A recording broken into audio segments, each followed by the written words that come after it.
comme ça, où tu te sens seul. Tout autour de toi est noir, tous les piliers de ta vie s'écroulent. Il n'y a plus pour toi aucun repère, plus de frères, plus d'amis, personne pour te tenir la main. Cependant sache qu'au-delà, qu'au-dessus de ce que tu peux vivre, tu peux sentir ou ressentir. Il y a quelqu'un qui t'aime bien plus que tu ne l'imagines, et qui pour toi intercède par des soupirs inexprimables. L'Esprit de Dieu est là. L'Esprit de Dieu est là. L'Esprit de Dieu est là.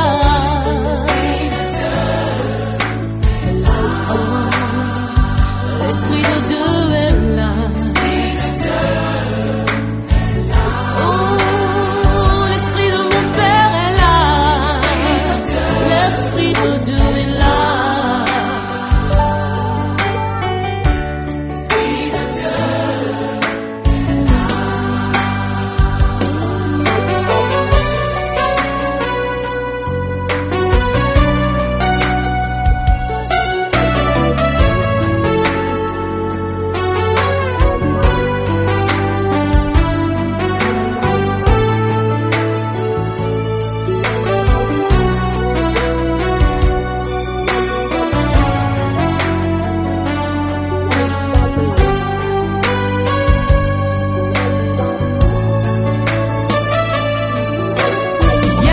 Jours comme ça, on a l'impression de ne servir à rien, que pour nous tout s'est arrêté, que contre nous le monde s'est dressé.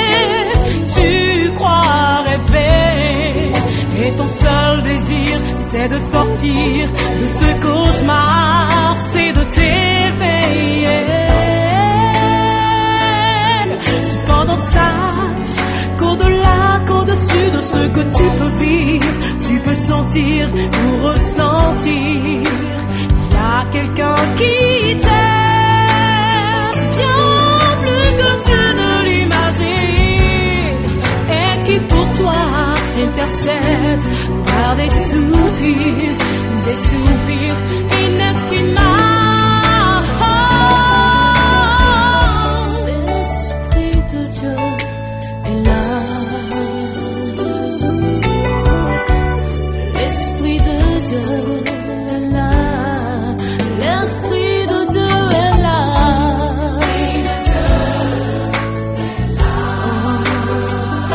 L'Esprit de Dieu est là. Oh, l'Esprit de mon Père est là. L'Esprit de Dieu est là. Il est là pour te libérer.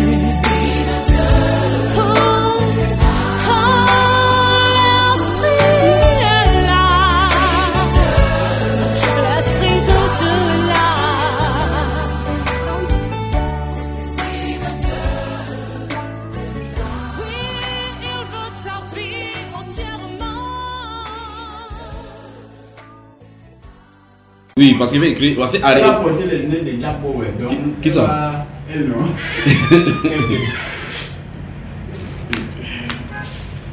Il faut qu'il fasse dans le capture de la femme ici. On va désintégrer. Non, ça ne fait moins je vois. Faut pas qu'elle soit effrayée. Comme tu es là.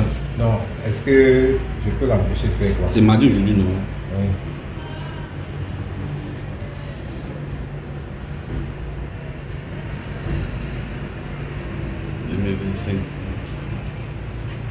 Elle dit qu'elle ne vient pas. Elle a fait. Hein? Elle a tapé. Ou bien elle veut qu'il vienne la chercher. Je peux venir l'accueillir. Hein? Elle ne craint rien. On dit récapitulatif, hein? Récapitulatif. Ouais.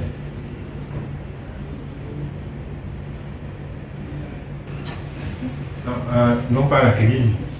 On va accueillir, on va accueillir la princesse. Oui. Ça va, tu Bonne année. Non, pas la chaussure. Elle aime chaque fois qu'elle vient ici, mettre les pieds au sol, elle dit qu'elle aime comme c'est ici là. Bonne année. Bonne année. Merci, papa. Merci. Voilà.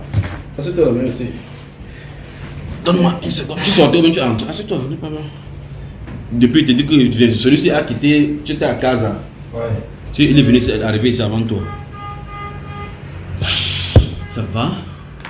Comment vous allez? Elle est surprise de l'accueil. Quand tu as appelé, en ligne pour appeler, tu te souviens de la fille que depuis il veut causer avec elle. C'est elle qui a appelé comme ça.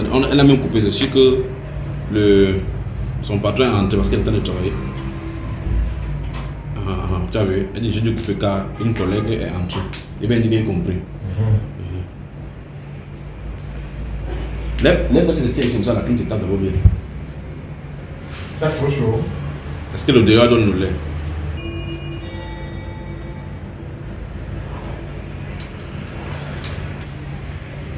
Tu t'assois pas.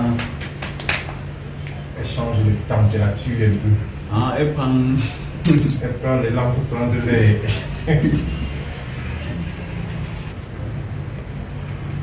Quand tu sors de dehors, quand tu regardes l'extérieur, tu vois le soleil qui est là, c'est la magie, c'est vrai. C'est comment tu étais dehors. La prospection a marché.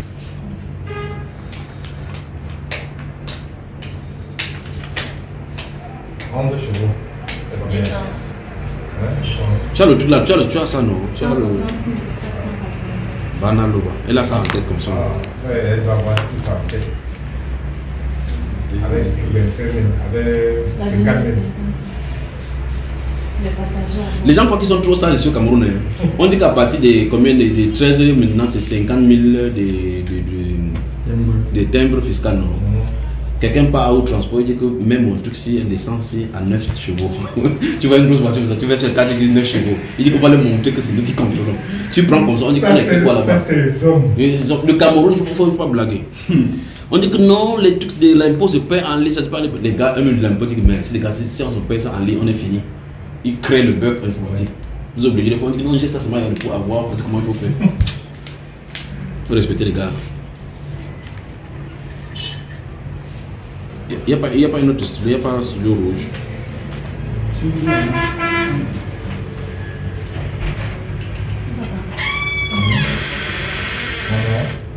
Il va te donner beaucoup de clients. Hein. Je suis là, je travaille pour toi seulement. Je te donne le client. Donc tu fais faire la prospection dans la ville. Pas ça. Ah ouais. Il est mal parlé. Il me soucie de toi. Merci, Bruce. Alors, la gentille dame, qu'est-ce qu'on fait aujourd'hui? On prend quel thème aujourd'hui? Après l'argent, on va chez Dieu. Quel argent, mais mon caprice, c'est moi ça. Oui, c'est ça aussi. Ça TV là, c'est la magie, c'est moi ça qui me dit. Même l'argent appartient à Dieu. Après la terre, on va aussi. Mais il dit que tu prends combien de temps pour tracer de ce que tu vois sur la terre?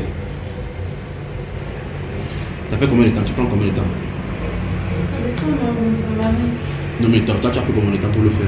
2 heures. Pour détacher combien de temps? Un peu moins. Tu peux lire la Bible intensément en 2 heures. C'est la même question que j'ai un petit peu de gens. Quelqu'un qui a la licence en droit. Quand tu cumules tout ce que tu as fait comme études de ton enfant jusqu'à la licence là, c'est le cœur pour remplir une salle. Une salle. Tu as déjà vu quand tu regardes 66 livres, il dit que ouais, c'est beaucoup jusqu'à. C'est beaucoup jusqu'à.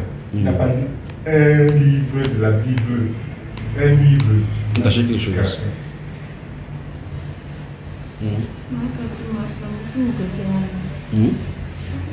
Mais tu as quelque chose à manger que tu veux partager. On t'achète quelque chose. Ok, dépose le téléphone. Ouvre alors l'enregistrement. Attends d'abord, on lance d'abord le garçon, t'achètes quelque chose, d'accord? Tu veux manger quoi? Ça sortait à manger. En sortant. Ok. Elle veut le cash. Les femmes qui sont mariées là, c'est des histoires. Quand tu donnes quelque chose, elle me chiffre, ça va mettre au feu. Elle au lieu d'acheter comme ça 2000, elle achète 4 boîtes de riz, puis elle achète ceci. Très bien. Alors on prie, d'accord. Qui prie? C'est toi ou c'est moi? Oui, c'est lui. Il est 15h44. Donc même si on peut faire, même si on n'a que 2 heures de temps pour la parole, ça sera bien. Ça sera l'équivalent de ce que tu as fait pour tresser. En deux temps, au salon de coiffure, avec les mouches qui te dérangent ici, c'est la clim. La clim est la confortable. Non, c'est pas ça. C'est que c'était posé à l'heure du travail que j'allais faire ça. La force vient de Dieu. Dieu n'existe pas dans le temps. Il contrôle le temps et les circonstances, ne t'inquiète pas d'accord. Tu veux travailler quoi? Voilà un client qui te donné, c'est pas un client que tu cherchais. Tu t'as discuté avec un client. Maintenant, tu es dans la liste ici que tu as prospecté. Alors, directement. Vous savez, pas 2 heures. Bon, on ne va pas faire jusqu'à 2 heures, on va faire 1h47 minutes alors. On fait le bois à 17 heures. Le temps que tu as fait comme ça, le temps que tu as fait comme ça, de bouffer derrière sur le score, on devait commencer. Non, c'est pour ça que vous dites, on s'entend 16h30. 16h30, ok. Seigneur, merci pour ce que tu fais. Merci pour ta grâce, pour ta bonté, pour ta magnificence. Merci pour ta fille qui est ici présente. Merci pour ce autre jour, cet autre chapitre que tu as ouvert devant nous. Nous comptons sur toi pour nous guider, pour nous montrer la voie, Père de gloire. Nous voici au devant de toi. Et tu as dit, lorsque nous serons debout, quand on ne prémédite pas notre défense, ni quoi que ce soit, mais toi-même tu vas parler. Nous prions, Saint-Esprit, que tu parles au nom du Seigneur Jésus-Christ. Amen. Toute question biblique a une réponse biblique. Tu peux lancer maintenant. Tu as lancé?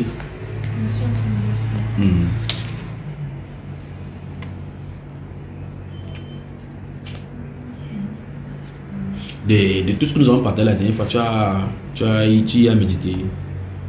Pour la croix, là, c'était terrible, non? La crucifixion de Jésus, là. La crucifixion ou la boitification. Pendu au poteau. Vous-même vous dérangez. C'est qu'enseigne réellement la Bible. C'est qu'enseigne pas réellement la Bible. Il ne faut pas que tu lances la porte de dérange. Tu peux avoir des questions. Comme tu l'as dit, elle est pleine de questions. Bon, tu veux qu'on parle de quel thème? Quel est le thème dont on parle? Non, toi, tu as des problèmes, j'ai des solutions. Donc, c'est en fonction des problèmes que on se discute. Imagine qu'un malade va voir le médecin, il dit que le médecin, n'importe quel remède que tu me dois, il prend. Il te donne ce qu'il va te faire. Il dit, ah, médecin, faites-moi le check-up. Tu fais le check-up. Bon, faisons d'abord le récap de ce qu'on a dit avant. On a eu avant quel thème? Crucifixion. Crucifixion. Le nom de Jéhovah. Le nom de Dieu. On a vu un peu la divinité du Seigneur Jésus. Et on a vu les incongruences, certaines incongruences dans nos traductions. C'est-à-dire que le fait qu'on ait mis Dieu avec petit d et grand D. Et ça devait faire mal. Et ça devait faire mal, ça devait te piquer, attiquer que. Comment se fait-il que dans Exaïe chapitre 9, on parle de Jésus qui devait naître comme un enfant, on dit que c'est Dieu puissant. C'est ça qu'on a vu, non? Et là, Dieu est écrit avec grand D. Et de l'autre côté, dans Jean chapitre 1, on dit que la parole était avec Dieu, la parole était un Dieu. Il y a un petit D. Tu ne peux pas amener ça en harmonie. Ça, c'est suffisant pour brûler la Bible là. Déchirer. C'est encore ça qui est là. C'est encore ça que tu as là. Alors donc, voilà donc un terme simple. Et pour le problème de crucifixion également, on a vu clairement, il s'est établi que Jésus est mort comme ça, crucifié avec au moins minimum 2 clous. Ça devait montrer clairement que le témoin de Jéhovah annonce un autre Jésus. Un autre Jésus qui était un petit Dieu et qui est mort sur le poteau, suspendu comme ça. Donc, les témoins de Jéhovah sont hors de la chrétienté. Ils n'ont rien à voir avec la chrétienté. Donc, ils sont tous. Celui-ci. Non, c'est mon frère. Il n'est pas témoin de Jéhovah. Mon frère dans le business, dans tout. Alors, je t'écoute maintenant. Tu veux qu'on voit quel sujet? Quel est le sujet que tu voudrais me poser? La dernière fois, on avait vu qu'on devait lire, on a laissé quelque chose en suspens où il t'avait donné des choses à étudier. Nous avons lu 1 Corinthiens chapitre 13 par rapport aux miracles et les prophéties. Tu te souviens, n'est-ce pas? Le sujet me fait peur. Bon, on ne touche plus, on ne tape évidemment au nom de Jésus. Le sujet concernant le miracle. Donc, ce qu'on va faire, il faut qu'on voie en parallèle. Est-ce que tu peux parler de Dieu sans parler du surnaturel? Eux, ils parlent et ils ont leur raison. Et c'est pour ça que je veux qu'on examine leur raison à la lumière de la Bible. C'est-à-dire que... L'essentiel n'est pas de discuter. Très bien. D'assimiler et de comprendre une fois. Pour toute la vérité. Parce que c'est une réalité. Tu ne peux pas refuser la réalité. On ne peut pas parler de Dieu sans parler de... Parce que Dieu, lui, il est surnaturel. Dieu est surnaturel. Il est miraculeux. Tu vois cela? Tu comprends un peu? La dernière fois, nous avons touché ce que c'est que l'Église. L'une des grandes choses que nous avons vu, c'est que c'est que l'Église. On a vu ce que c'est que l'Église. 2, on a vu comment on entre dans l'Église. On a vu qu'on entre dans l'Église par le baptême du Saint-Esprit. De l'autre côté, vous avez régné le Saint-Esprit. Que c'est une force agissante. Donc vous agissez par l'extérieur avec votre force. En détail, il faut être dans un seul corps. On a vu dans 1 Corinthiens 12, verset 13 et suivant, que nous avons été appelés dans un seul esprit pour former un seul corps. Et ce corps, c'est ce qu'on appelle le corps de Christ. Donc vous êtes en dehors du corps de Christ. Or, il faut entrer. Il t'est proposé qu'il faut que tu recherches le baptême du Saint-Esprit pour entrer dans le corps.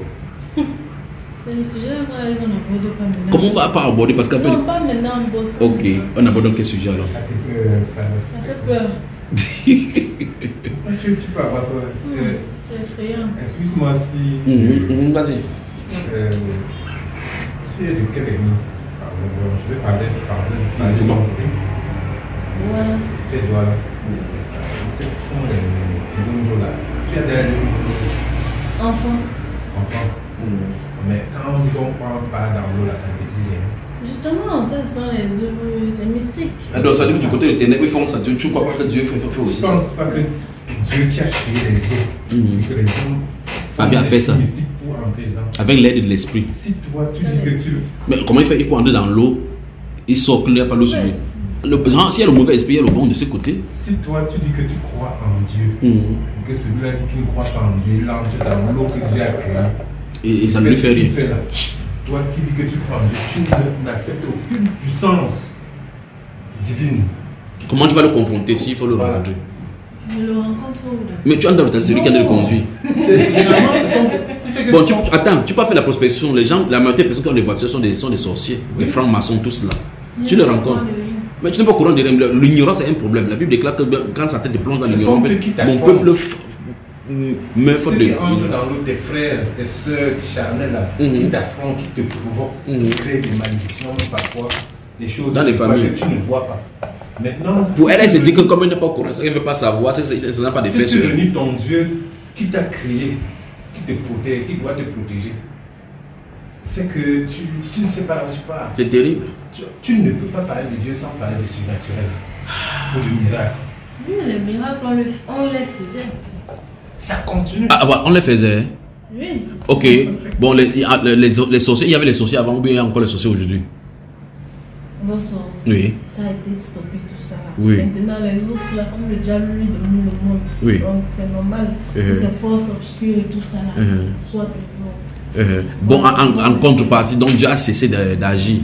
Dieu ne domine pas le monde. Non, Dieu ne domine pas le monde. Il dit que ses forces, les démons, quand Jésus était sur la terre, il chassait les démons, non? Ses disciples appelaient lui chasser les démons, non? Maintenant, il n'y a plus de démons. Ils sont il y en a, mais seulement on ne peut plus les chasser. Bon, sur quelle base dans l'écriture? On lit donc, on partage là-dessus, on partage sur autre chose. Nous autres, autre chose. On partage, bon, choisis dans ton sujet. Parce que ce sujet, c'est pour nous faire l'élaboration. Bon, je préfère qu'on parle de baptême. Qu'est-ce que tu en penses? Ok. Tu es baptisé? Tu es sûr? Selon quelle règle de l'écriture? Ok, je ne suis pas baptisé. Bon, c'est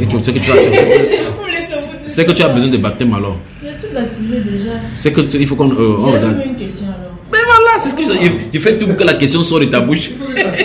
Il pose la question. Vous, si quelqu'un un peu comme moi, je suis déjà baptisé. Oui. Ça veut dire que si finalement j'accepte, je crois tout ça, tout ça. Vous me rebaptisez, c'est ça? Bon, en fait, la Bible ne parle pas de rebaptême. La Bible parle du baptême conforme aux Saintes Écritures. Non, ça veut dire qu'on me baptise. Donc, non, c'est pas ce que ça veut dire. Ça veut dire concrètement que si tu es baptisé conformément à la Bible déclare dans Éphésiens chapitre 4 qu'il y a un seul Dieu, un seul Seigneur, une seule foi, un seul esprit, un seul baptême. Ça, ton baptême doit être conforme. Si ton baptême n'est pas conforme à la Bible, il prend un exemple simple. Quand tu marchais pour aller prêcher chez les gens là, quand tu vois quelqu'un qui était catholique, il dit qu'il a été baptisé, qu'il a été bébé, on a versé l'eau sur sa tête. Toi, tu te moquais de lui dans ton cœur, non? Non. Tu ne te moquais pas? Non. Donc s'il croit, c'est bon pour lui pour le baptême. Non, pas que c'est bon pour lui, mais je ne me moque pas. Non, quand il dit moquer, ça veut dire que c'est pour dire que tu sais dans ton cœur que ce qu'il fait est faux, non? Mais la personne quand même croit qu'elle est baptisée, non? Mais c'est pas le fait qu'elle croit qu'elle est baptisée, qu'elle est réellement baptisée selon la Bible. On est d'accord? Parce qu'en fait, le baptême n'est pas... Le baptême, ça se fait pas. Le baptême se fait comment? Immersion. Mais cette personne qui est devant toi sera en train de dire qu'elle a été baptisée. Pourtant, on lui a versé l'eau sur la tête quand elle était bébé. Et tu vois que tu vas essayer de l'éclairer comme ça à la lumière de la Bible, pas vrai? Ouvre Actes des Apôtres, chapitre 19. Actes des Apôtres. Actes des Apôtres. Oui, dans ta version du Monde Nouveau, ça ne me dérange pas. Même si tu lis les versions crampon à la baie, crampon, n'importe quoi, Ferra Fenton, ça ne me dérange pas. Toutes les versions de la Bible, ce qui est bon, c'est avoir la voix de Dieu, la voix de celui qui a écrit cela. Chapitre 19. Lisons le verset 1 à 6. Par la suite, pendant qu'Apollos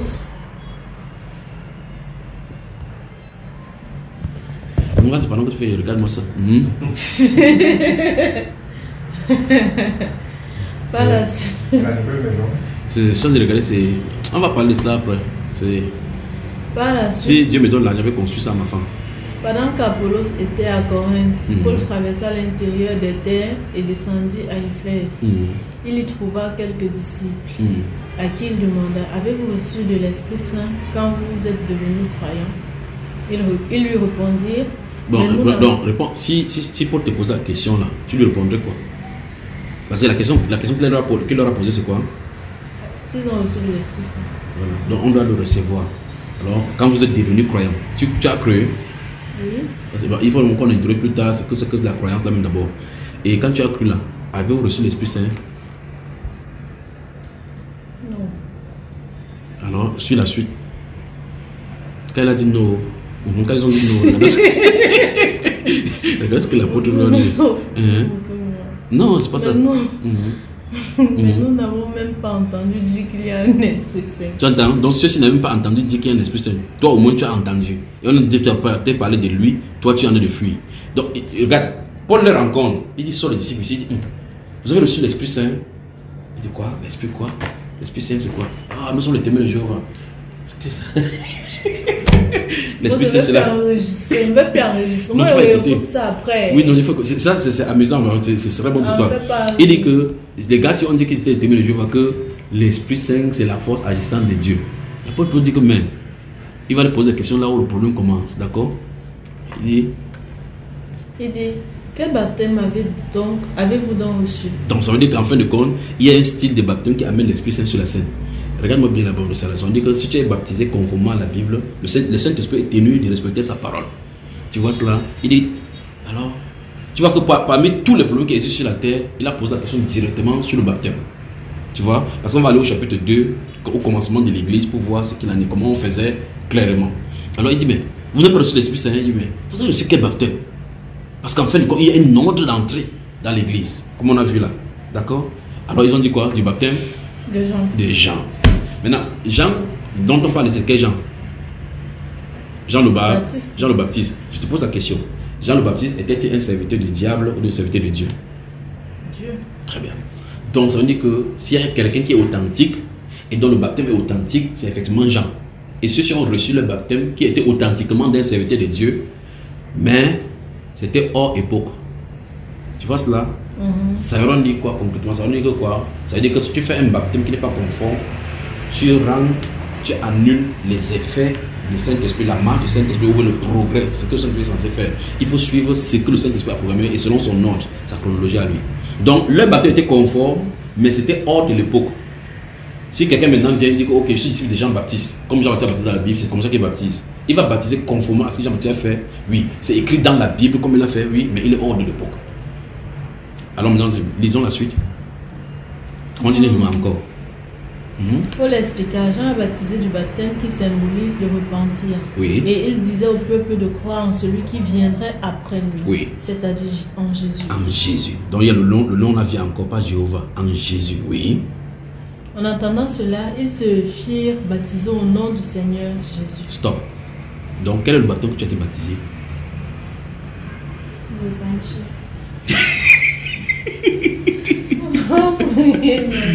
Maintenant, regarde les faits. On va voir l'effet de ces baptêmes-ci par rapport à la question qu'il a posée initialement. Qu'est-ce qui se passe? Et quand Paul posa les mains sur eux, l'Esprit Saint vint sur eux. L'Esprit Saint vint sur eux et ils se mirent à parler en langue étrangère. En langue étrangère et à prophétiser. Pour montrer clairement que ce que Paul vient de leur dire était vrai. Parce qu'il a dit, mais comment vous n'avez pas reçu? Il dit, non, on n'a pas entendu. Quel baptême? Il dit, Jean, il dit, tu as vu ça? Il pose la main sur. C'est pour ça que les catholiques aussi posent. Non, ça n'a rien à voir avec le catholique. Ça n'a rien à voir. Ce qu'on a dit n'a rien à voir avec cela.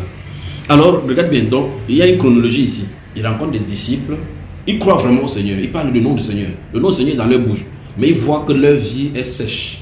Il n'y a pas la sève de l'essence de la chrétienté en eux. Quand ils les regardent, ils disent, vous êtes disciples, oui. J'entends le langage chrétien, oui. Tu parles de temps en temps, il y a Dieu dedans, oui. Mais tu le Saint-Esprit, Saint-Esprit. Il dit Saint-Esprit dans aucun man. Il dit non, Saint-Esprit. De quel baptême? Parce qu'en fait, c'est la porte d'entrée. Voilà la porte d'entrée. Alors, chapitre 2 des Actes des Apôtres, on va y revenir. Mais tu vois donc que directement, quand il met la main, dès qu'il finit de baptiser au nom du Seigneur Jésus, subitement il met la main, le Saint-Esprit vient sur eux pour montrer que la porte a été ouverte. Chapitre 2. Saint-Esprit a fait son nom comme le courant. Ça fait comme le courant. Tu as vu comment ceux-ci n'ont pas eu peur. Maintenant, regarde, il vient te mettre la main, tu vas voir quelque chose va se passer. Bonsoir. Tu as peur de quoi? Mais voici déjà à qui ils étaient au nombre de 6. L'apôtre Paul a mis les mains sur eux. Ils ont été contents. Leur vie a changé. Donc tu penses que si met la main sur toi, le courant. Le courant va te frapper.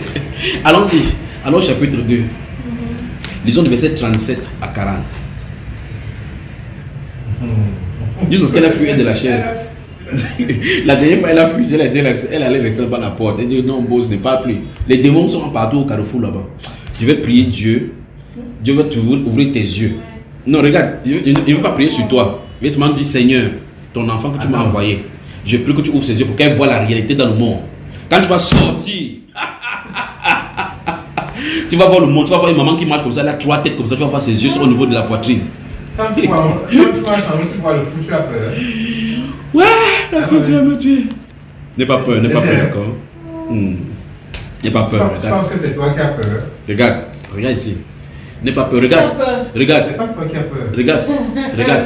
Tous ceux qui tu vois à roue là-bas, si on a 1 milliard, peut-être 900 millions sont possédés et il y a les démons dans. Si on est 1000. 900 sont possédés. Non, sont possédés. Comme tu comprends, ce sont les esprits qui te regardent. Allons-y, chapitre 2, Actes des Apôtres. Il ne faut plus l'effrayer, ma fille. Ils ont juste peur de la loi des hommes pour rester tranquille. Sinon, on peut arracher ta voiture.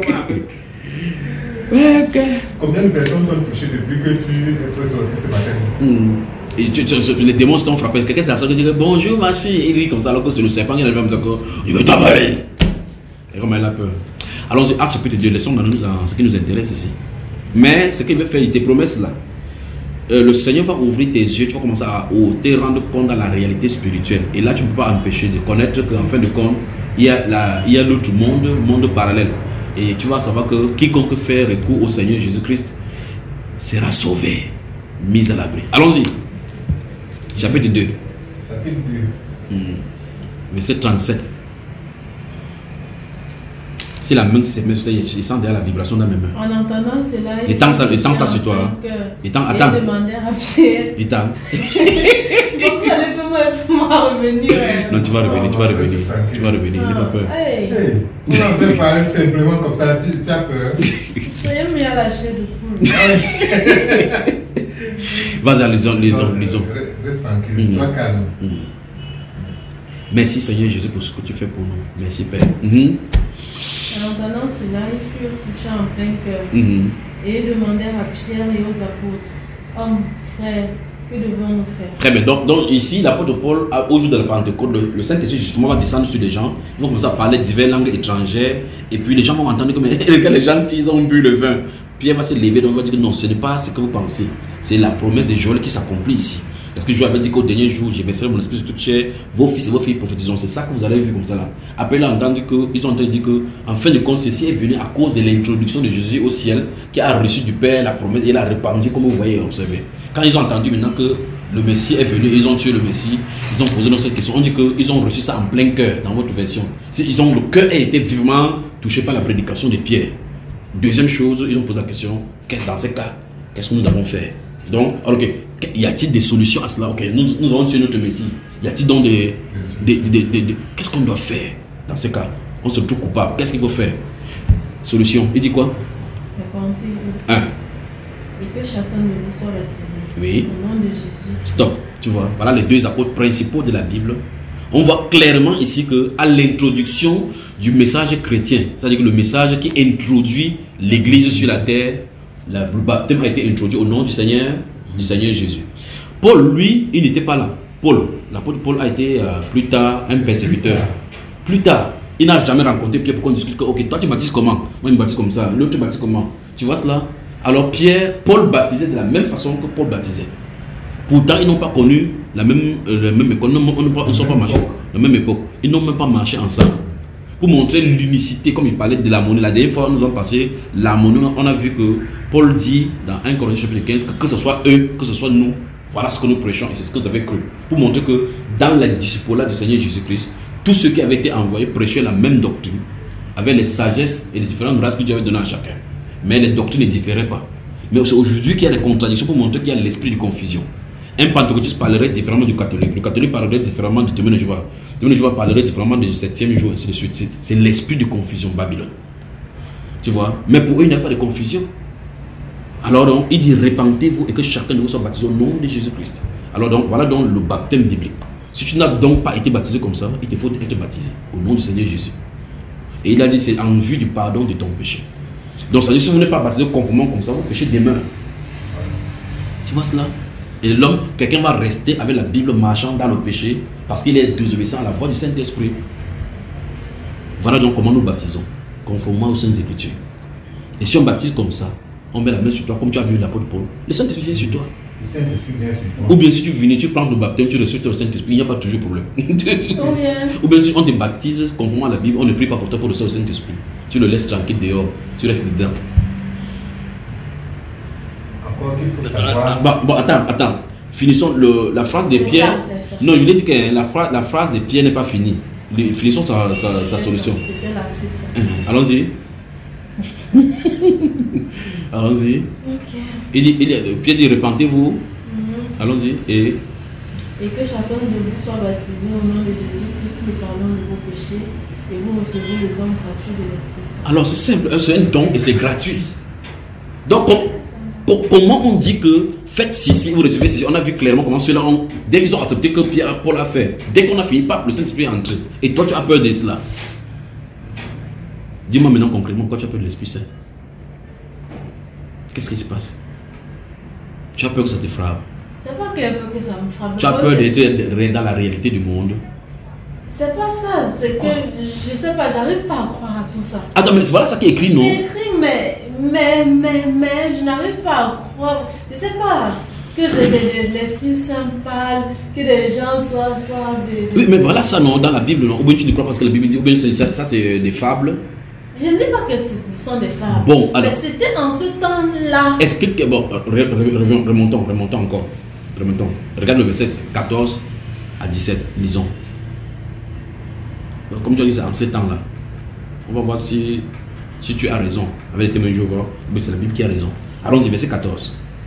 Mais Pierre se leva avec les 11 et déclara d'une voix forte. Oui. Hommes de Judée et vous tous, habitants de Jérusalem, sachez ceci et écoutez bien ce que je vais dire. Oui. En fait, ces gens ne sont pas ivres, comme vous le supposez, car il est 9h du matin. Oui. Non, ce qui arrive... C'est seulement les Camerounais qui peuvent être ivres à 9h du matin.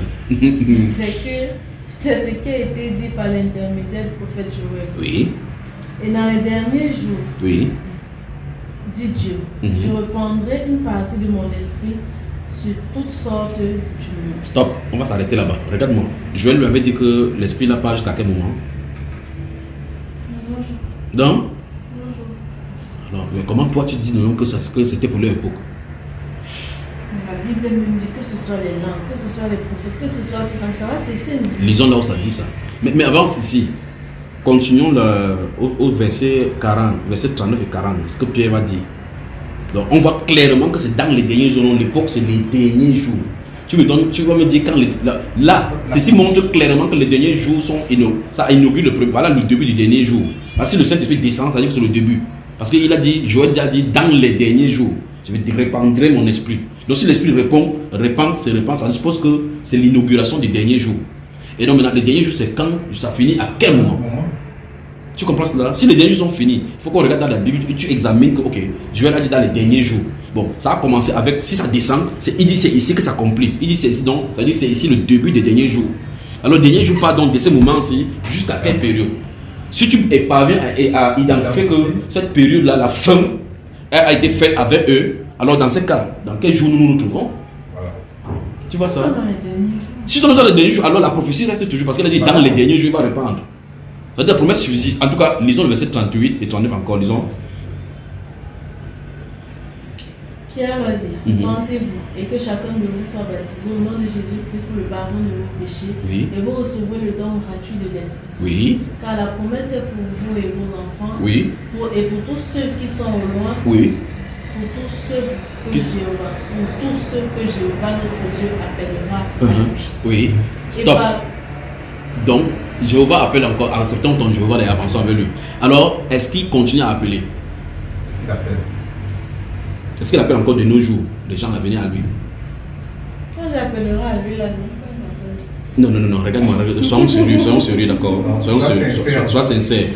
Il a dit là que ceux qui sont devant lui, qui sont ses interlocuteurs, lui posent la question, qu'est-ce qu'il faut faire? Il leur a donné l'ordre des missions. Répandez-vous et que chacun de vous soit baptisé au nom de Jésus pour le pardon de vos péchés. Et vous allez recevoir le don gratuit de l'Esprit Saint.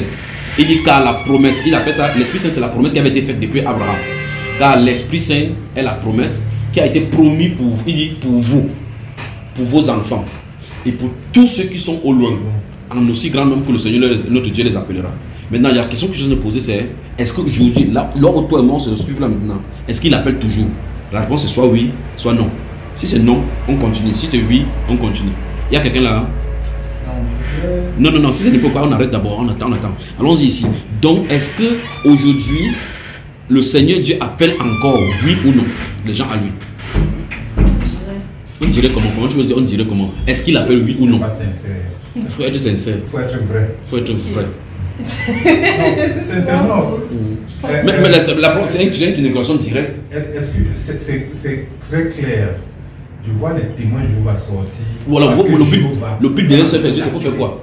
Le but que vous sortez, c'est pour faire quoi? Tu dois dire que c'est vrai parce que je sors tous les jours pour témoigner. Pour témoigner. Oui, témoigner pour faire venir les gens à lui. Jéhovah est en train d'attirer les gens en lui parce qu'il veut baptiser les gens. Alors, si tu dis non, alors ça veut dire qu'il faut arrêter la prédication. Oui, parce que le but de la prédication, c'est de faire venir les gens qui sortent du monde, du système du monde pour entrer là-bas. Si je dis oui, la promesse subsiste. La promesse existe. Parce qu'il a dit là-bas, l'apôtre Pierre a encore mesuré la promesse. Il a dit que la promesse est pour vous. Donc la promesse de la réception de l'Esprit Saint s'étend entre de vous, à vos enfants, et pour tous ceux qui vont venir par appel du Seigneur Dieu, aussi nombreux qui sont-ils dans le monde. Tu as vu ça, hein? La Bible continue en disant non quoi? Et par plusieurs autres paroles, il dit quoi? Il donne un témoignage complet et les exhortait en disant, sauvez-vous de cette génération tortueuse. C'est pas pour vous sortir pour faire dire. Quand vous sortez, c'est pour dire aux gens que sortez là-bas, quittez le système là pour rejoindre le système de Jéhovah, donc l'âge de Noé moderne. C'est pas ça? Exactement, c'est ça. C'est ça. On dit donc que ceux qui acceptaient sa parole, allons-y. Alors ceux qui acceptèrent sa parole avec joie furent baptisés. Tu as vu? Ce jour-là, environ 3000 personnes furent ajoutées aux disciples. Tu as vu comment on est ajouté aux disciples? Combien? 3000. Et on n'entre pas le baptême. Tu as vu ça? Et donc, tu vois que, et ça sous-entend ici qu'ils ont été baptisés par le nom du Seigneur Jésus, parce qu'il a dit ça plus haut. Donc il ne faut pas dire qu'on a été baptisé en quel nom, parce qu'il a dit au nom du Seigneur Jésus. Alors maintenant, à partir de cette instance, on dit qu'il persévérait dans l'enseignement des apôtres, des provinces, et dans les fractions de pain et dans les prières. Donc voilà donc les 4 piliers de l'église à l'issue du fait que tu sois baptisé et que tu fasses partie des disciples là. Donc normalement, tu ne dois pas suivre les enseignements croyants sans être disciple. Tu vois que quand vous sortez, vous accomplissez une partie de cette écriture et vous ramenez les gens, vous créez des salles, ils persévèrent dans votre enseignement. Mais seulement dans l'esprit de votre enseignement, sans être complètement dans l'esprit. Aucun témoin de Jéhovah n'est converti Aucun témoignage n'appartient au corps de Christ. Parce qu'on y entre par le Saint-Esprit. C'est aussi simple. C'est une constat fort. Exactement l'écriture. Mais il n'insiste pas que tu dois recevoir le Saint-Esprit. Donc on peut dire sans résister tromper que les témoignages sont les prosélytes. Ils n'y entrent pas, ils empêchent les gens qui veulent entrer pour entrer. Parce qu'on a dit, on n'entre pas le Saint-Esprit. Et en même temps, vous rejetez le Saint-Esprit. Sans le Saint-Esprit, tu ne peux pas entrer. Parce que le Saint-Esprit qui est le consolateur qui fait venir les gens à Jésus. Voilà. En même temps, tu le rejettes, tu ne peux pas venir. Le Saint-Esprit, c'est la vie éternelle. Donc, aucun témoignage n'a la vie éternelle. On n'apprend pas par connaissance pour avoir la vie éternelle. Il y a une autre chose que vous avez peut-être peur. Comme on disait, vous voulez parler de la divinité, la surnaturelle. Voilà là où ça commence. Parce que si tu ne sais pas ce que le Saint-Esprit fait en toi, tu risques même de... Tu ne sais même pas. Tu ne connais pas. Encore qu'ils ne connaissent même pas qui est le Saint-Esprit. Parce que pour eux, le Saint-Esprit, c'est une force. C'est une force. On a vu la dernière fois ici qu'il parle. C'est que le Saint-Esprit, lui, il parle. Il guide. Il dit des choses. Il parle. Il annonce. Il préserve. Il te protège. C'est un défenseur. Depuis le matin, là, tu penses que c'est toi là qui te préserve de tout ce que tu traverses. C'est la faveur imméritée de Jéhovah. Oui. Voilà. Tu vois ça? Donc, en fait, c'est le Saint-Esprit qui te préserve et qui t'enseigne même. Regarde là où nous sommes situés. Il y en a des centaines de personnes. Chacun veut chercher l'argent. Mais nous sommes dans cette salle-ci en train de parler de lui. Voilà. Tu t'es privé de tes tâches. Il s'est privé de tes tâches. Je me suis privé de mes tâches. Tu es venu ici de travailler. Il laissé ça pour qu'on parle. Regarde, il a développé parler de l'argent. Je m'en fous de ça parce que ton âme est chère pour lui. Alors, maintenant, 1 Corinthiens chapitre 13. 1 Corinthiens, le chapitre 13. Donc, il est important de comprendre qu'il n'y a pas d'église sans Saint-Esprit. Voilà. Toute église sans Saint-Esprit, c'est une réunion mondaine. Très propre. Donc, vous faites quoi là dans le club, sans l'essence de la personne qui est censée vous coordonner? Comment vous allez faire rendre un culte à Dieu qui est esprit avec la chair? Comment? On y va. Allons-y, verset 7 et 8. Verset 8 principalement. Oui, allons-y à haute voix. L'amour ne disparaît jamais. Oui. Mais les noms de prophétie, eux, seront supprimés. Oui. Les langues cesseront. Oui. La connaissance sera supprimée. Maintenant, je veux que tu me regardes. Maintenant, on fait encore une analyse froide de cette écriture. C'est la seule écriture sur laquelle les témoins de Jéhovah basent les doctrines, n'est-ce pas? La doctrine. Maintenant, moi, c'est le test de monsieur Apollo. Non, c'est moi qui te donne, c'est toi qui es allé là-bas. C'est moi. Je savais que c'était 1 Corinthiens 13. Bon, tu ne peux pas savoir autre chose parce que tu n'as pas autre chose. On a dit de donner la réalité, on a dit de ici, en voulant annuler les prophéties, vous en avez prophétisé en annulant la prophétie. Parce qu'elle a dit que, regarde bien, regarde, les dons des langues cesseront. Il a annoncé. Donc, la personne prophétise que la prophétie va s'arrêter. Et maintenant, je te pose la question maintenant. Avec tu as fréquenté, tu as les diplômes ici dehors. Je te pose une question simple. Il a dit que c'est à quelle époque? Allons-y, non. Réponds-nous. Non, là, c'est pas précisé. C'est pas précisé. Maintenant, lisons le verset. Finissons le passage. Finissons. Continue. Okay. Oui. Car nous connaissons partiellement. Stop. Regarde-moi bien. Il dit, car, regarde bien, on va voir les temps de verbe. Les langues cesseront. Ça, c'est dans le futur, pas vrai? Et là, ils sont en l'an 50, en train d'écrire ça. Il dit que nous connaissons en partie. Alors, quand il a dit, la personne qui a écrit l'apôtre de Paul, à cet instant, il a dit que nous connaissons en partie. Est-ce que maintenant, on connaît maintenant totalement? Est-ce que jusqu'à présent, 2024, 2025, nous connaissons encore totalement déjà? Oui ou non? Non. Ok, maintenant, lisons la suivante. Et nous prophétisons partiellement. Donc, il a dit la même chose qui est dit pour la connaissance, est dit pour la prophétie, pas vrai? Mais quand ce qui est complet arrive. Stop. Je te pose la question. Ce qui est complet est arrivé.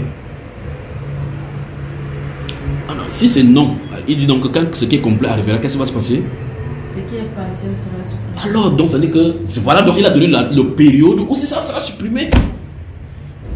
Donc, il vient de dire, nous, que les prophéties vont s'arrêter, les langues vont cesser. Après, il dit que parce que, actuellement, nous connaissons partiellement. Nous prophétisons partiellement. Mais quand ce qui est complet, ce qui est parfait va venir, ce qui est partiel, ce qui fait qu'on fait tout ça de façon partielle, imparfaitement, va s'arrêter. Donc il a dit lui-même à quel moment ça va s'arrêter. Mais vous décidez, avec ça écrit chez vous, vous décidez que non, ça a été arrêté. Alors la question c'est, il a dit que voici 3 choses qui subsistent. La foi, l'amour et l'espérance. C'est ça qui va demeurer éternellement. Parmi ça, il y a la prophétie. il y a les langues, il y a l'enseignement. Vous continuez à enseigner pourquoi? Pourquoi vous avez choisi seulement que c'est les prophéties et les langues qui ont cessé et l'enseignement n'a pas cessé? Pourtant, on a dit les trois qui ont subsisté quand ça va venir de façon parfaite. Relisons maintenant les versets 8 et 9 sans interruption. Allons-y.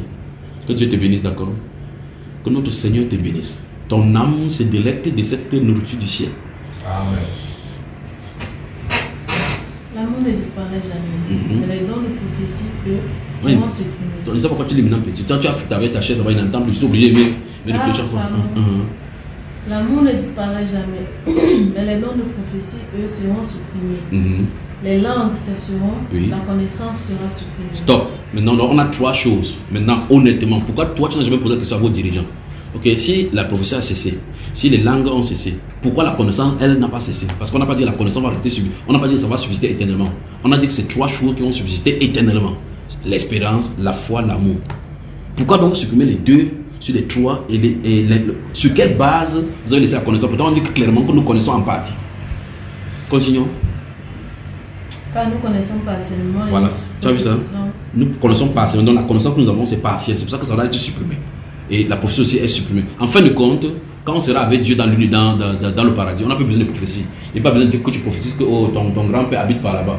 Parce que quand on est au ciel, on n'a plus besoin. Il n'y a pas d'obstacle à la connaissance. On n'a pas besoin de guérison. Parce qu'en fin de compte, il n'y a pas de maladie là-bas. On n'a pas besoin de se surveiller, veiller, prier la nuit, faire les nuits de prière. Parce que l'organe, l'être qui crée le problème sur la terre a été supprimé. Tu comprends cela? Donc on sera dans la perfection de la perfection et le flambeau du Seigneur sera là pour nous guider. Donc ce qui était d'humain, ce qui était d'imparfait, de temporel a été supprimé. On entre dans l'éternité. Dans l'éternité, on n'a pas besoin de prophétie. Alors tant qu'on est sous le soleil, jusqu'à ce que l'église soit enlevée, on a besoin de prophétie. On a besoin de miracles. Et même dans Apocalypse chapitre 11, on voit que Apocalypse dans le livre de Révélation, on voit que quand on est pas là, il y a deux témoins qui viennent, ils ferment l'eau, ferment le ciel, ils frappent les gens sur la terre avec la parole de prophétie. On le voit, ils ne sont pas encore venus. Ils ne sont pas encore venus. Quand ils seront là, ils auront une manifestation de puissance. Donc comment on le voit là-bas, vous dit que ça a été supprimé. Alors qu'ils ne sont pas encore venus. Il dit, je donnerai à mes deux témoins de foulée pendant 42 mois. Ils ont le pouvoir de fermer le ciel qui ne pleut pas de la pluie, qui ne tombe pas de la pluie. Ils ont le pouvoir de frapper la terre par toutes sortes de mots qu'ils veulent. Juste durant le temps de leur ministère. 3 ans et demi, ils vont prêcher avec puissance et de feu sur la terre.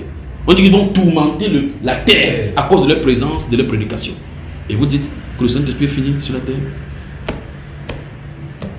Ça fait peur encore. Comment il parle, ça fait peur pour tout.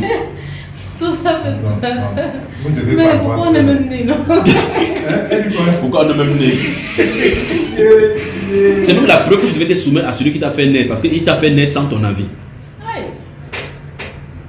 Tu as vu cela? Donc, c'est une doctrine erronée. Le but principal de cette esprit satanique chez les témoins de Jéhovah, c'est d'annihiler la puissance. Ça avait raison que le Saint-Esprit dit. Ça avait raison que le Saint-Esprit dit dans les Écritures qu'ils ont l'apparence de la piété, mais régnant ce qui fait la force. Quand tu vois le témoin de Jéhovah, il n'y a pas plus religieux que lui. Mais l'essence de ce qui fait la force de la chrétienté, ils ont régné. Ayant l'apparence de la piété, mais régnant. Oui. Ta maison, oui, ils sont devant votre là-bas. Ça, le roi témoin de Jéhovah, c'est là, c'est sa maison qui est là-bas. La maison en étage qui est collée sur la barrière à cette maison. Régnant, ce qui fait la force. La force du christianisme sur le Saint-Esprit. On ne combat pas par la chair parce que de toute façon, la dernière fois nous avons lu Éphésiens chapitre 6, il dit que car nous n'avons pas lutté contre la chair et le sang, mais contre les esprits méchants. Bon, dis-moi, les esprits méchants, ils sont dans les lieux célestes. S'ils attaquent ta famille, ou bien en sortant une nuit pour aller pisser, boum, un esprit sort comme ça, là, avec la tête 4 têtes, les ongles dents comme ça. Tu vas le combattre comment? Dis-moi. Il te connaît où? Est-ce qu'il a besoin de te connaître? Il a besoin de te connaître. C'est toi-même qui viens de dire que le monde entier est sur la domination de Satan. Bon, quand il domine, est-ce qu'il est seul? Il a ses acolytes qui sont là. Et quel est le but pour lequel il est là? Parce que ton âme est chère entre ses mains. Il désire partir avec toi. Et de l'autre côté, il y a le Saint-Esprit qui est là pour protéger les gens et amener les gens à Christ Jésus. Qui ça? Que tu partes en enfer avec lui. Pas le hard essai. Pas ce que vous dites là chez vous là-bas. Le hard de feu, que ça brûle, frère. Donc on meurt là. Qu'est-ce qui se passe après là? Tu veux qu'on parle de cela? Ça va encore davantage t'effrayer. Si on parle de l'autre, là, c'est là où ça sera effrayé. Donc, restons dans la vie. D'accord? Parlons de la vie, le Saint-Esprit, c'est lui qui est la vie. Il faut d'abord accepter la divinité pour parler de l'au-delà. Tu comprends cela? Alors, tout ceci montre que, vous êtes erroné depuis le départ, parce que dès le départ de la fondation de l'église, vous avez régné l'auteur de l'église, le Saint-Esprit. Le Seigneur a dit, je bâtirai mon église, on a vu ça la dernière fois, et les portes de séjour des démons ne prévaudront point contre elle. Le séjour des démons prévaut sur toute église qui n'a pas le Saint-Esprit. C'est lui qui est le chef là-bas. Or, Christ est le chef de l'église, et le chef de l'église, le cheftanat a été donné au Saint-Esprit. C'est le Saint-Esprit qui est le guide de l'église. Sans le Saint-Esprit, il dit que tout ce que vous faites là, c'est un club de football. C'est le réunion mondaine. Donc, vous faites des bois, même l'alcool là-bas. Jouez comme vous voulez. Parce que le Saint-Esprit est le garant de la protection du sang de Jésus-Christ sur les vies des gens. D'accord? C'est lui qui veille contre le destructeur, que le destructeur ne touche pas, que celui-ci, il y a l'application du sang de Jésus a été fait dans sa vie, pas touché. On dit clairement que vous avez été scellé pour le jour de la rédemption. Tu vois cela? Il dit, n'attristez pas le Saint-Esprit de Dieu par lequel vous avez été scellé. Un scellé. On a mis un cachet dans ton âme pour dire propriété privée de Dieu, pas touché. Destination, éternité. Est-ce que tu poses des questions quand vous êtes en réunion là?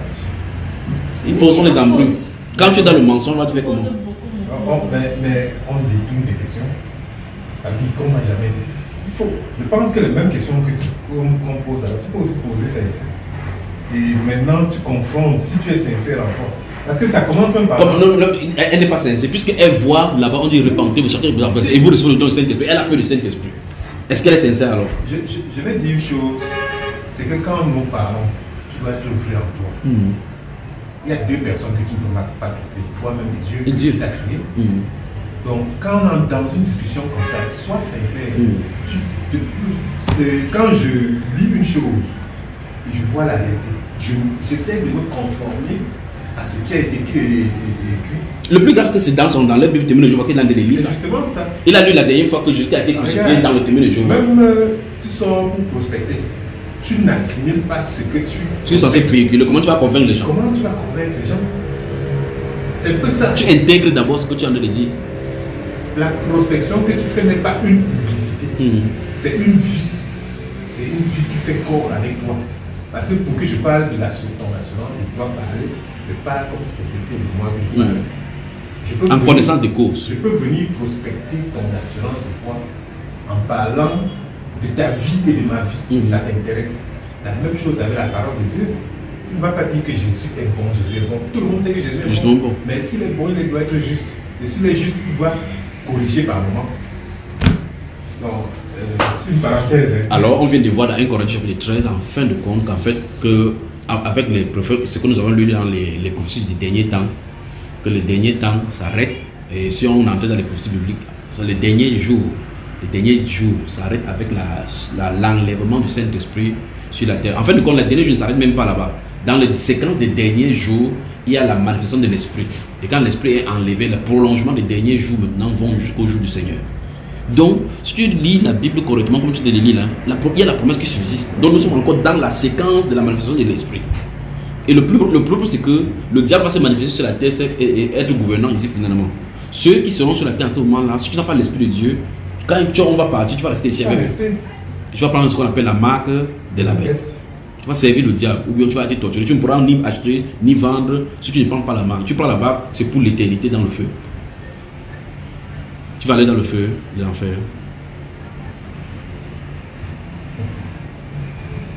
C'est ça que tu choisis la vie éternelle, Jésus. Il dit, celui qui vit et croit en moi ne verra jamais la mort. Crois-tu cela? Alors, il dit, je leur donne la vie. Que tu viens à lui, il te donne le repos. Le repos, c'est le Saint-Esprit. C'est le Saint-Esprit qui fait entrer dans le repos. Le paradis sera pour le paradis. Si tu te montres là, tu vas avoir peur. Encore peur? Oui. Non, tout fait seulement peur. Regarde, ouvre Proverbe chapitre 15. On lit quelque chose. Ouvre d'abord, on va voir quelque chose. Non, il ne me pas, il essaie de me faire comprendre. Proverbe chapitre 15, lisons doucement. Ce qu'on dit ne fait pas peur. Ce qu'on dit là ne fait pas peur. La parole de Dieu dans 2 Timothée 3, la Bible déclare que toute écriture est inspirée pour corriger. C'est utile pour corriger, Correction, ça veut dire que mes voix ne sont pas bonnes. En lisant ça, je me rectifie pour rectifier nos tirs, d'accord. À partir du verset 1, allons-y. Une réponse douce, faire retomber la fureur. C'est dans ça, non? Donc la réponse douce, faire retomber plutôt la fureur, ça n'active pas la fureur. Continuons. Mais une parole dure provoque la colère. Tu entends ça, non? Continuons. La langue des sages fait bon usage de la connaissance, mais la bouche des stupides laisse échapper des bêtises. Les yeux de Jéhovah sont partout. Ils observent autant les mauvais que les bons. Oui. Une langue paisible est un arbre de vie, mais les propos trompeurs causent le désespoir. Le stupide n'a aucun respect pour la discipline de son père, Oui. mais une personne intelligente tient compte de la correction. Oui. Dans la maison du juste, il y a beaucoup de trésors. Oui. Ce que le méchant produit lui attire des ennuis. Les lèvres des sages répandent la connaissance, contrairement au cœur des stupides. Jéhovah déteste le sacrifice des méchants. Oui. Mais la prière des hommes droits est pour lui un plaisir. Oui. Jéhovah déteste la conduite du méchant. Par contre, il aime celui qui poursuit la justice. La correction semble mauvaise à celui qui abandonne le droit chemin, celui qui déteste le reproche moral. La tombe et le lieu de destruction n'échappent pas au regard de Jéhovah. Oui. Combien moins les cœurs des humains. Tu entends ça? Continuons. Le moqueur n'aime pas celui qui le corrige. Il ne consulte jamais le sage. Un cœur joyeux égaye le visage, mais le chagrin anéantit le moral. Tu entends ça? Continue. Le cœur intelligent cherche la connaissance. Le cœur intelligent fait quoi? Cherche. Continuons. Mais la bouche des stupides se nourrit de bêtises. Tous les... Tu lis, c'est moi, tu ris. Oui. Tous les jours du malheureux sont mauvais. Mais celui qui a le cœur joyeux vit un repas de fête continuel. C'est un festin perpétuel. Mieux vaut posséder peu et craindre Jéhovah qu'avoir de grandes richesses avec des inquiétudes. Mieux vaut un plat de légumes là où il y a de l'amour qu'un taureau engraissé là où il y a de la haine. Un homme coléreux provoque la dispute, mais celui qui est lent se met en colère et apaise la colère. Non, lequel est lent à la colère. Mais celui qui est lent à la colère se met en colère. Lent à se mettre en colère. Celui qui est lent à se... Ah oui. Mais c'est votre livre, même je vous dis. Non, c'est pas ça. C'est que je te l'ai dit. À un moment, je vois un peu flou. Les écritures se mélangent. Il faut qu'on prie que le Saint-Esprit te donne de rétablir les yeux, non? Il va le voir l'ophtalmologue. Ok. Mais celui qui est lent à se mettre en colère, voilà, apaise la colère. Oui. Le chemin du paresseux est comme une haie de ronces. Oui. Mais le sentier des hommes droits est une grande route aplanie. Oui. Un fils sage réjouit son père, mais un homme stupide méprise sa mère. Oui. La stupidité est une joie pour celui qui manque de bon sens. Oui. L'homme qui a du discernement marche droit devant lui. Les projets échouent quand on ne demande pas conseil. Mais ils se réalisent quand les conseillers sont nombreux. Oui. Un homme se réjouit de donner une réponse juste, une parole dite au bon moment, comme elle est agréable. Le sentier de la vie mène vers le haut. Écoute bien, c'est le point là-bas. Écoute bien, on va lire maintenant, oui. Le sentier de la vie mène vers le haut celui qui est perspicace et le détourne de la tombe en bas. On va s'arrêter là-bas. Alors, il dit, c'est quel verset déjà? 24. Verset 24. Tu as ta Bible là-bas, hein? Bon, on va lire cela dans le verset, dans 8 secondes. Tu as la Bible dans ton téléphone. Maintenant, je veux que tu suives, c'est parce que tu as posé la question où c'est situé. Je veux qu'on suive, parce que c'est défini là-bas depuis dans l'Ancien Testament. Et on peut lire également dans le livre de Luc, quand Jésus a parlé de la parole de Lazare, l'homme riche et Lazare, quand il est décédé, étant dans ce sujet de moi, je connais votre explication concernant cela, votre explication erronée. Allons-y, verset 24 du chapitre 15 des Proverbes. Suis attentivement cela. Relis encore dans ta version pour qu'on suive. Tu vas voir pourquoi ici on est demandé qu'on lise dans la version de l'autre côté. Allons-y. Le sentier de la vie mène vers le haut. Chapitre 15. Attends. Suis ça. Chapitre 15. Oui. Le sentier De la vie mène vers le haut celui qui est perspicace. Vers le haut. Le sentier de la vie mène vers le haut. Et celui qui est perspicace et le détourne de la mort. Oui, qui est en bas. Bon, mais si tu demandes, ne lis pas encore. Si tu demandes d'expliquer ce passage, tu dirais quoi? Qu'est-ce qu'on a envie de dire?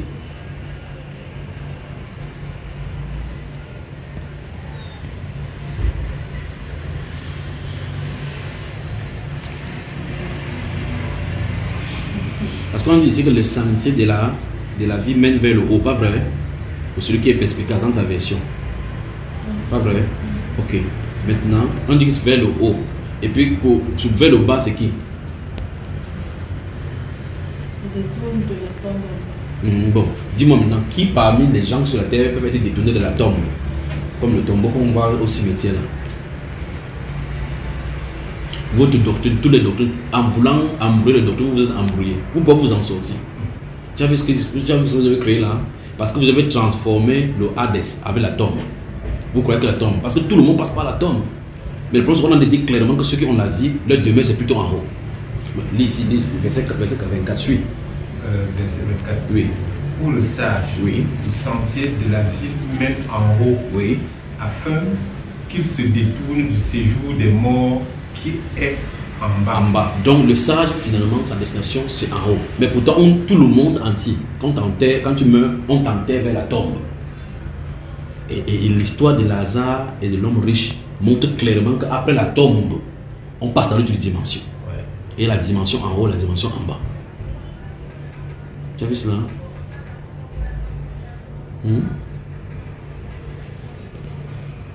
Lisons encore mon frère. Pour le sage, le sentier de la vie mène en haut, afin qu'il se détourne du séjour des morts. Séjour des morts. Qui est en bas. Alors, on dit le séjour des morts est en bas. Bon, le séjour des morts, dis-moi quelqu'un qui, si on parle là de la tombe, dis-moi qui n'est pas en bas au séjour des morts. Parce qu'on dit que le sentier de sage, lui, ça mène plutôt en haut. Donc il y a d'autres personnes pour le haut, d'autres personnes pour le bas. Tu m'as posé la question, le paradis est situé où? On a directement dit ça là-bas, là-haut. L'apôtre Paul, lui, dans 2 Corinthiens 12, verset 1 à 9, il dit que je connais un homme, il y a 14 ans, fut ravi en esprit jusqu'au 3e ciel. Et il a entendu des paroles, il dit, ah, ouvre non, 2 Corinthiens. Lis. Allons-y, 2 Corinthiens chapitre 1, chapitre 12, verset 1 à 5 même. Lis alors ma mise. Il faut que je me vante, cela n'apportera rien, mais je vais maintenant parler des visions surnaturelles et des révélations du Seigneur. Je connais un homme qui est en union avec Christ et qui, il y a 14 ans, a été emporté jusqu'au 3e ciel. Tu entends ça? C'est un homme qui a été emporté. Tu as vu ça? Et je ne sais pas si c'était dans son corps ou hors de son corps. Stop. Donc ici, ça touche encore notre doctrine qui vous empêche de vivre. Vous dites que l'être humain, que l'âme d'un être humain, c'est l'être humain. La Bible enseigne la tridimensionnalité de l'homme. Que l'être humain est composé du corps que tu vois là, l'âme et de l'esprit. L'explication qu'il a dit ici que la réalité de la vision était tellement terrible qu'il ne savait pas que si la personne allait physiquement ou bien il était plutôt à l'intérieur, à l'extérieur de son corps. Et on voit cette chose-ci dans le livre du prophète Ézéchiel. Il était assis avec les anciens comme ça d'Israël. Donc la Bible déclare que Dieu a envoyé une de sa main, il a saisi par le cheveu, le transporté dans les visions nocturnes, dans les visions divines à Jérusalem. Il est allé à Jérusalem, on a dit que fils de l'homme, fend ses muscles en. Il est entré, il avait tout genre de figures. Il était assis là en train de parler avec les gens, mais on l'avait enlevé. Il était sorti de son corps. Donc il y a un homme à l'intérieur et notre homme à l'extérieur, l'être extérieur. Dans 1 Corinthiens chapitre 2, il dit que nous savons que si cet être-ci, chapitre 2 et chapitre 4 et 5, il dit que si notre corps physique, notre temple, c'est où nous habitons. Donc c'est nous qui habitons ce temple, ça c'est un tabernacle, c'est une maison dans laquelle il y a l'être. Entre temps, vous enseignez que l'homme, quand il meurt, il cesse d'exister. Il cesse d'exister. Entre temps, voici quelqu'un qui dit, je connais un homme qui, il y a cela 14 ans, fut ravi en esprit. Si c'était hors de son corps, cet homme-ci est hors de son corps. C'est quand même terrible. Je ne sais. Si c'était avec son corps, donc il est parti avec le véhicule de son corps. Parce qu'on peut être transporté comme ça, là, comme le cas de Philippe l'évangéliste. L'ange l'a transporté, fou, le fait disparaître jusqu'à l'heure de poser à Adam. Tu as vu ça? Allons-y. C'est l'apôtre, il parle de lui-même là-bas, d'accord? Lis Mamaza, courage. Lis Mamaza. Lis Mamaza. Ok. Oui, je connais un tel homme. Je ne sais pas si c'était dans son corps ou en dehors de son corps, mais Dieu le sait. Qui a été emporté dans le paradis et a entendu des paroles qui ne peuvent pas être rapportées et qu'il n'est pas permis à un homme de dire. Stop. Tu as vu là où il a été transporté? Il a été transporté où? Dans le paradis. Donc le paradis n'est pas ici. Comme les gens disent que l'enfer et le paradis c'est sur la terre. Il a été transporté. Si on dit transporté, ça veut dire qu'il a été fou. Il est allé dans notre dimension. Vitesse. Il s'est retrouvé là-bas. Il a entendu des paroles qui n'est pas permis à l'homme de parler. Tu as compris cela? Alors, il faut dire à tes acolytes là qu'ils arrêtent la sorcellerie qu'ils font là. Tu as compris ça? Allons dans Actes chapitre 19. Actes chapitre 19. Mamisa, courage, ouvre Actes chapitre 19. Donc tu vois que tout est faux chez vous. Quand tu n'aimes pas pourquoi il y a la fausseté. D'abord, la Bible parle de l'homme intérieur. La Bible parle de l'homme, que vous soyez fortifié selon l'homme intérieur. En temps, vous n'avez pas l'homme intérieur, vous êtes charnel. L'esprit va venir habiter dans la chair. Voilà. Actes chapitre 19. Dès que tu es, je te donne le verset, tu vas commencer à lire. Are you there? Hein, mamie? Verset 16, déjà à partir du verset 16. Quand tu vas lire, parce que je sais qu'il y a un problème là-bas, on va lire dans cette version-ci, ce que je veux que le verset que tu veux que tu vois. Allons-y. Et aussitôt l'homme qui était possédé par l'esprit méchant sauta sur eux et... Non, chapitre 17, chapitre 17. Tous la prirent. Parce que là-bas, je ne veux pas qu'on touche la délivrance. Tu dis que, oh, voilà encore les esprits sur les gens. Chapitre 17, verset 16. Tous la prirent, tant les Juifs que les Grecs qui vivaient à Éphèse. Ils furent tous saisis de crainte et le nom du Seigneur Jésus continua. Non. Il dit chapitre 17. Ah, tu es chapitre 19. Il ne veut pas que tu parles d'avoir cherché les démons. Il ne veut pas que tu entends les démons. Okay. Alors chapitre 17, verset 16.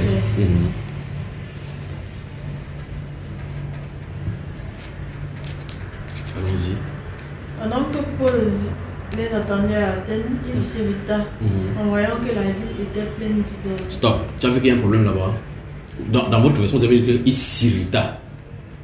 Il s'irrita. Donc, il décide de s'irriter. Vous voyez comment vous pouvez pervertir les choses? Il savait qu'il y a quelque chose qui ne va pas. C'est pour ça que lit le verset là-bas, on reçu. Comme Paul les attendait à Athènes, il sentait au-dedans de lui son esprit s'irriter. Donc, c'est pas pour que c'est irrité. Comme vous savez très bien que votre docteur a arrangé que l'être humain, c'est un être humain, c'est l'âme. C'est lui qui est l'âme, c'est lui qui est l'être humain. Il sentait son esprit s'irriter. Il sentait au-dedans de lui son esprit s'irriter. Donc l'homme est formé de son esprit. L'homme, on va encore lire un autre passage. Donc son esprit, à la vue de cette ville pleine d'idoles. D'accord? Allons dans le chapitre 27 de Matthieu. Matthieu chapitre 27. Je vais voir ce que sa version dit là. La version. Prépare ça aussi là-bas, mon frère. Que Dieu vous bénisse. Moi, je suis le distributeur des versets. Vous êtes des lecteurs de différents versets dans différentes versions. Allons-y, lis ici. Tu es au chapitre 27. Non, attends, elle lit d'abord, chapitre 27. Donc, je vais donner le verset. Je ne veux pas que tu découvres le verset avant qu'elle lise. Allons-y, le verset 50 ici. Ne regarde pas chez toi, ne regarde pas. Regarde, sois surpris, ne regarde pas. Fais l'effort de ne pas regarder, même s'il y a la tentation de regarder. Voilà, regarde là plutôt. Verset 50, qu'est-ce que ça dit? On dit que regarde là, toi tu ne peux que regarder ton téléphone. Non, c'est que chez moi j'ai mis les non. Attends. C'est une arme de destruction massive. Allons-y mon cher, ma chère. Le nouveau Jésus poussa un cri, il rendit son esprit. Très bien, c'est très bien. Donc au moins, et donc c'est très bien là maintenant. Allons-y. Le nouveau Jésus poussa un cri, il rendit son esprit. Donc Jésus avait son esprit. Donc au moins Jésus qui est homme là avait son esprit. Il rendit son esprit. Donc Jésus qui était homme marché, il avait son esprit. En état, on dit d'abord à Actes chapitre 17 verset 16 que Paul sentit son esprit s'irriter. Vous dites qu'il s'irrita.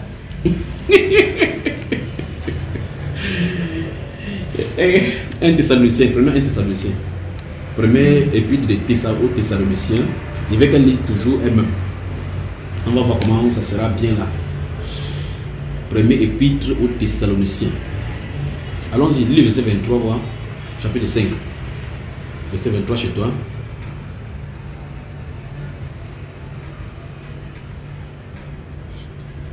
Chapitre 5 de 1 Thessaloniciens. Allons-y, verset 23. Qu'est-ce que ça dit, mamie? Que Dieu le Père lui-même vous sanctifie complètement. Oui. Et que l'esprit, l'âme et le corps du groupe que vous formez soient gardés irréprochables. Elle est surprise. Pourquoi tu ris trop vite? Ouais. Tu suis un peu long. Ouais. Ça suffit. Non. Et le vrai lit encore. Que le Dieu de paix lui-même vous sanctifie complètement. Et que l'esprit, l'âme et le corps du groupe que vous formez soient gardés irréprochables. Du groupe que vous formez le sort dans ce passage-là. Bon, regarde, on va faire ceci. Et sans défaut. Attends. On va lire ça. On va lire, tu lis sans lire du groupe que vous formez. Lis toute la phrase sans lire du groupe que vous formez. Parce que ça a été ajouté. Allons-y. Que le Dieu de paix lui-même vous sanctifie complètement. Oui. Et que l'esprit, l'âme et le corps Soit irréprochables et sans défaut à tout égard lors de la présence de notre Seigneur Jésus. simplement. Comment on peut parler de l'esprit du groupe et l'âme du groupe que vous formez? Christ parle avec l'église de façon individuelle. Il ne traite pas avec le groupe. Il travaille avec l'individu. Tu as vu ça? Donc ici on a dit à l'être humain, toi qui lis la Bible là, toi qui lis là, on dit que le Père lui-même te sanctifie et que ton corps, ton âme et ton esprit soient sanctifiés pour que tu sois prêt à accueillir le Seigneur Jésus. Pas du groupe. Tu as vu ça? Donc l'être humain est formé du corps, l'âme et l'esprit. Allons au chapitre 1 Corinthiens chapitre 2, c'est là où on va s'arrêter. Donc tu vois qu'on a touché plusieurs autres sujets aujourd'hui maintenant. On a balayé le fait que vous dites que le temps des miracles est passé. C'est une bêtise. On a montré que le Saint-Esprit s'étend jusqu'à maintenant. Et même pas jusqu'à maintenant seulement. Même après nous, quand l'église va partir, les gens vont venir avec la puissance du Saint-Esprit pour travailler en Israël. Allons-y, 1 Corinthiens chapitre 2. Tu es prête? Lis le verset 12 à 16. Qu'est-ce que ça dit chez toi? Nous avons reçu non pas l'esprit du monde, mais l'esprit qui vient de Dieu. Stop. Vous avez reçu ça. Quand vous qui vivez dans votre livre, vous avez reçu ça. Dis-moi, c'est vrai. Voilà ça dans la Bible. Continuez à l'étude de toute façon. Afin de pouvoir connaître les choses que Dieu nous a données. Donc ça dit clairement que si tu ne reçois pas l'esprit de Dieu, tu ne peux pas savoir ce que Dieu t'a donné. Ces choses, nous en parlons aussi, non pas avec des paroles qu'enseigne la sagesse humaine, mais avec celles qu'enseigne l'esprit. Oui. De cette Donc, façon, attends, donc l'esprit enseigne. Donc l'esprit est un enseignant. Ce n'est pas une force. Donc on emploie le langage qu'enseigne l'esprit. Quand quelqu'un vient enseigner, c'est un être, ce n'est pas une force. Et c'est cet esprit que nous avons reçu pour qu'il nous enseigne. Dans 1 Jean chapitre 2, verset 27, il dit: mes petits enfants, je vous écris ces choses au sujet de ceux qui vous égarent, qui vous troublent. Pour vous, l'onction que vous avez reçue de lui demeure en vous. Et comme son onction vous enseigne toutes choses, et que comme son enseignement est vrai, on n'a pas besoin qu'on vous enseigne. Tu comprends cela? Continuons. On met l'esprit avec grand E. Avec grand E. Continuons. Avec celle qu'enseigne l'esprit, de cette façon, nous expliquons des questions spirituelles avec des paroles spirituelles. Mais l'homme physique n'accepte pas les choses de l'esprit. Tu entends ça? L'homme physique, quand tu es physique, quand tu es charnel, tu ne peux pas accepter les choses spirituelles. Parce qu'en fin de compte, la chair n'est pas en acquaintance avec l'esprit. Car elles sont stupides pour lui et ne peuvent pas parvenir à les connaître parce que c'est spirituellement qu'on les examine. Stop. Comment tu vas donc examiner quelque chose spirituellement si tu refuses l'esprit? Comment tu vas vouloir comprendre le Dieu qui est spirituel, qui est esprit, avec l'intelligence? Tu vois que quand on va aller n'importe quoi, tu vas voir que tu vas te retrouver devant un mur buté. Oui. Pour avancer avec Dieu, il faut commencer par le Saint-Esprit. Continuons. Par contre, l'homme spirituel examine toutes choses, mais lui, personne ne peut l'examiner. Ça c'est clair. Tu as vu ça? Tu peux pas l'examiner parce qu'à l'intérieur, il y a l'Esprit de Dieu. Continuons. En effet, qui est parvenu à connaître la pensée de Jéhovah de façon à pouvoir l'instruire, mais nous avons la pensée du Christ. Non, c'est fini comme ça. C'est tout. Massa. Ils ont coupé. Parce qu'il y a la partie de l'homme qui est là-bas, l'esprit de l'homme, n'est-ce pas? Ça veut dire ils ont coupé. Ils disent que c'est grave seulement là-bas. Lis-nous ça parce qu'en fin de compte, regarde bien. Tu t'es arrêté à quel verset? 16. Regarde, il y a un souci. Avant ça, on parle de qui est-ce qui connaît la pensée de l'homme, les choses de l'homme, si ce n'est l'esprit de l'homme qui est en lui. Elle n'a pas lu ça ici. Lis-nous ça. Je reprends, Mais pendant qu'il lit, on va lire à partir du verset 12. Comme ça, tu as suivi là-bas, on va détecter si tu as ça là-bas. Allons-y. Verset 12, 1 Corinthiens et 2 Corinthiens 16. Chapitre 2, 1 Corinthiens chapitre 2, verset 12 à 16. Oui. 1 Corinthiens 2, chapitre 12. Or, nous. Bon, encore, prends à partir du verset 10 d'abord. Ouais. Verset 10. Dieu nous les a Révélés par l'Esprit. Car l'Esprit sonde tout. Même Les profondeurs de Dieu. Lequel. Ok, c'est ici, c'est plutôt ici que ça se trouve. Alors, attends, laisse elle ici. Lis ici, verset 11. Lis verset 11, voilà. Car qui parmi les humains connaît les pensées d'un homme si ce n'est l'esprit de cet homme? Stop. Maintenant, arrangez maintenant. Donc, ça veut dire que finalement, les hommes ont les esprits. Parce que vous enseignez que Adam devint un être vivant. Donc, un être vivant, c'est l'âme, la personne elle-même. Donc, il n'y a pas de l'intérieur à l'intérieur. C'est pour ça que vous parlez de. Vous ne connaissez pas l'histoire des lames. Quand quelqu'un meurt, il part dans la tombe de souvenirs. Et il y a cet être-ci ne se trouve pas là-bas. Alors, je pose la question. L'esprit de l'homme ne parle de s'il il habite où? Parce que là, le verset suivant dit que qui est en lui, n'est-ce pas, frère? Lis, finis chez toi. De même aussi, personne. Attends, recommence encore la phrase. On dit. Car qui parmi les humains connaît les pensées d'un homme, si ce n'est l'esprit de cet homme?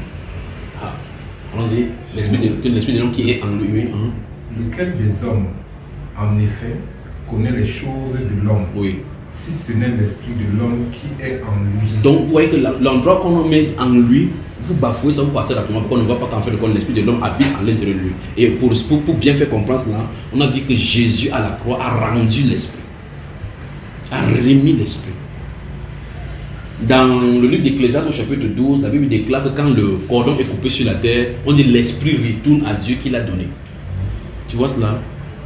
Et dans cette tridimensionnalité-là qu'on montre dans 1 Corinthiens chapitre 5, dans 1 Thessaloniciens chapitre 5, verset 23 qu'on a lu, que votre corps, âme et esprit soient gardés plus irrépréhensibles jusqu'à la venue du Seigneur Jésus. D'accord? Dans le livre de la Révélation chapitre 5, verset 6, on dit que lorsqu'il ouvrit le 5e sceau, je vis sous l'autel les âmes de ceux qui avaient été décapités. Donc voici le corps physique qui avait été décapité, mais leurs âmes sont là-bas et elles parlaient. Tu vois ça, mamie? Tu me suis? Regarde bien. On veut dire ici que l'esprit de l'homme est à l'intérieur de lui. Donc il y a l'homme, il y a son esprit. Donc on a identifié qu'il y a l'homme dans la chair et il y a l'esprit. Je vais le citer maintenant, Révélation chapitre 6, le verset 5 où il dit: lorsqu'il ouvrit le 5e sceau, j'ai vu sous l'autel les âmes de ceux qui avaient été décapités à cause de la parole et du témoignage qu'ils avaient rendu sur la terre. Et ils criaient: Seigneur, Saint et Maître souverain, jusqu'à quand tardes-tu à tirer vengeance de notre sang? Voilà. Des hommes sur la terre, donc ils n'étaient pas sur la terre. Et ce sont des gens qui avaient été décapités sur la terre. Leur âme était là-bas et ça parlait. Donc on vient de voir que cet être humain a en même temps l'âme, en même temps l'esprit, en même temps la chair. Vous êtes mal barré, il te dit.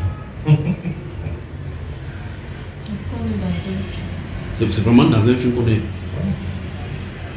Le script, c'est la Bible. Les acteurs, ce sont tout le monde entier avec Satan. Le chef bandit, c'est Satan. Alors, donc voilà tout ce qu'on a de voir. L'être humain est un temple, est un instrument. Alors, donc tu vois, quand on touche la tridimensionnalité de l'homme, vous êtes fautif. On touche le problème de l'enfer, le paradis, vous êtes fautif. On touche le Saint-Esprit, c'est grave. On touche la chronologie des temps prophétiques, vous êtes fautif. Les témoins de Jéhovah sont tout. Mieux vaut être dans une secte que dans les témoins de Jéhovah. Parce que là-bas, on t'endoctrine, tu crois que tu es proche de Dieu alors que tu t'éloignes de lui. Alors que dans la secte, tu es clair que tu es Jésus. Simple, évident. Simple. Encore un peu de temps, vous me verrez. Un peu de temps, vous me verrez. Mais vraiment, quand il dit le consolateur que j'enverrai, là, on ne peut même pas parler de ça. Alors, ma fille, tu veux recevoir le Saint-Esprit? C'est Dieu en fait qui te protège. Vous dites vrai. C'est l'Esprit de Dieu qui te protège. Tu sais ce que tu vas faire. Tu sais ce que tu vas faire. Tu sais ce que tu dois faire à partir de maintenant. Non, parce que je ne sais pas si tu m'écoutes, parce qu'il faudrait que, c'est pour ça que quand on dit, quand tu sais ce que tu vas faire, c'est non, ou bien oui, ou bien je me suis rendu compte que je suis en train de parler avec une personne qui est vivante, peut-être qu'il faut que ton âme est partie. Ou le vrai toi, et si tu as remarqué, on dit que tu étais où, mon esprit était ailleurs, tu finis de dire d'abord que mon esprit était ailleurs, après tu dis non, l'homme, les pensées. Ce que tu vas faire, c'est que tu vas rentrer aujourd'hui, tu vas demander au Seigneur, Seigneur, je veux que toi-même tu me parles. Fais une expérience personnelle. Avec lui. Il va te faire ça. D'accord. Que Seigneur, je veux que tu me parles. Tu dis le coup gars là-bas. Il m'a parlé de la Bible, parlé des choses de toi. Quand il parle ça, c'est même souvent énervant, c'est effrayant. Je veux que toi-même tu me parles. D'accord. Tu vas le faire. Bon, tu as peur de lui parler. Quand tu mets un négatif comme ça là, Seigneur, pardon. Tu ouvres un œil pour suivre. Tout être humain doit avoir une intimité avec son Créateur. On vous enseigne ça. Tu dis comment? Il parle au travers de la Bible. Il parle au travers de la Bible. Bon, okay. Comme il a dit maintenant que le baptême, que chacun nous soit baptisé au nom de Jésus, que tu as compris comment il a dit alors? On parle pour le baptême. Comment tu dis encore, ouais, bon, c'est toi qui viens de dire qu'il parle au travers de la Bible. Au travers de la Bible, on a vu clairement que le baptême c'est au nom du Seigneur Jésus. Si tu as été baptisé autrement, ça n'a rien à voir avec lui. Si on te donne, si tu sors un billet de 10 000, tu te donnes pour aller effectuer un achat, tu constates que c'est faux, tu vas revenir avec le change. C'est la même chose avec les Écritures. Simple. Si tu fais un truc et que ça ne se cadre pas, tu reviens, tu te reportes. On a vu depuis que toi et moi on a commencé à causer, on a vu que tout est faux chez vous. Tout. Même le bonjour chez vous est faux. C'est un pasteur qui prêchait un jour, il dit que le diable est terrible. Chaque fois quand il ouvre sa bouche, c'est le mensonge. C'est le mensonge. Donc s'il fait jour, le soleil sort. Il me dit que le soleil sort, c'est le mensonge. Même si le soleil est il manque. Et c'est ce qu'il a fait au jardin de Dieu. Le fruit là. Dieu attire réellement. Il a dit ça règle le problème. Tu cherches une question, ce qu'il a dit, comment tu questionnes quoi sur ça? Mamie, courage, d'accord. Donc, courage. Tu vas aujourd'hui, tu pries, tu demandes au Seigneur, Seigneur, je veux que tu me parles. Il a dit que je suis ta fille. Je suis confuse. Je vous le lis moi-même, même dans ma propre version-ci, des choses qui sont incompréhensibles vis-à-vis de par rapport aux enseignements que j'ai reçus précédemment. Et tout semble déréglé dans mon esprit. Je ne sais plus dans quelle direction prendre. Tu comprends ça? Tu lui demandes, Seigneur, je veux que tu me parles. Il a dit, mes brebis entendent ma voix. Et il a dit que quand quelqu'un toque, on va lui ouvrir de l'intérieur. D'accord? Et il dit, je me laisserai trouver par tous ceux qui me cherchent. Il dit, je connais les projets que j'ai formés sur vos projets de paix et non de malheur. Le Seigneur Dieu n'a pas programmé le malheur sur ta vie, dans ton chemin. Il a dit qu'il connaît le projet de paix. C'est ça qu'il a programmé pour toi. Mais il dit, vous m'invoquerez et vous partirez. Vous me prierez et je vous exaucerai. Vous me chercherez et vous me trouverez. Si vous me chercherez de tout votre cœur, je me laisserai trouver par vous. Dans ce acte chapitre 17 qu'on a vu là-bas, l'apôtre Paul va dire, quand on va le mettre à l'aéropage, il dit que ce Dieu-là, dans le temps passé, a voulu que les gens le cherchent en tâtonnant, bien qu'il ne soit pas loin de nous. Il a donné des preuves en disposant des saisons fertiles, à part les pluies et les dispensations. Il a attiré l'attention que c'est le seul qui le faisait pour leur bien-être. Mais quand il fait comme ça, il part adorer le Dieu des pluies, il part adorer le Dieu du soleil, alors que ce n'est pas le Dieu du soleil qui a le fait, c'est le Dieu tout-puissant qui a le fait. Il dit que c'est Dieu qui faisait ça pour attirer votre attention. Alors maintenant il dit, c'est Dieu-là, dans le temps passé, a laissé l'ignorance. Il dit maintenant, il appelle les hommes qu'ils aient assez repentis parce qu'il a fixé un jour où il jugera le monde. Ça c'est un autre grand thème qu'on a vu la dernière fois, on a vu qui doit juger. On a vu clairement qu'en même temps c'est Jésus, en même temps c'est Dieu. On a finalement pas comprendre qu'en fait il y a un seul jugement et la personne qui est là c'est Dieu. Et donc c'est Jésus. Donc Jésus est le Dieu juge. On a vu ça. Alors il dit que répentez-vous et que chacun de vous soit converti. Répentez-vous et convertissez-vous pour que vos péchés soient effacés. Parce qu'il a fixé un jour, il va juger. Donc quand le jour là arrive, il n'y a plus de repentance pour ceux qui marchent. C'est aujourd'hui le jour du salut. Que tu entends sa voix, n'anticipe pas ton cœur. D'accord? Ça doit être ta prière. Ne va pas te mettre la télévision. Normalement tu arrives à la maison, tu éteins ton téléphone. Tu fais ce que tu as fait avec les enfants, tu fais ce que tu as fait, tu te mets dans un coin. Tu fermes les yeux, tu lui parles doucement. Tu n'as pas besoin de crier. Tu lui parles. Le but c'est d'être sincère. Ils sondent le cœur et les reins. Demande le Père, je vais te parler. Tu vas entendre ça. Il va se montrer à toi. Et tu vas voir que c'est au-delà de ce qu'on vous a enseigné. Là, avec ton expérience, tu pourras même dire à quelqu'un qu'en fait, il ne s'agit pas d'une littérature. Il ne s'agit pas d'une pensée d'esprit, d'une vie de l'esprit, mais de quelqu'un qui est mort, effectivement, il est ressuscité. Il te montrera ses deux mains. Ses plaies sont toujours là.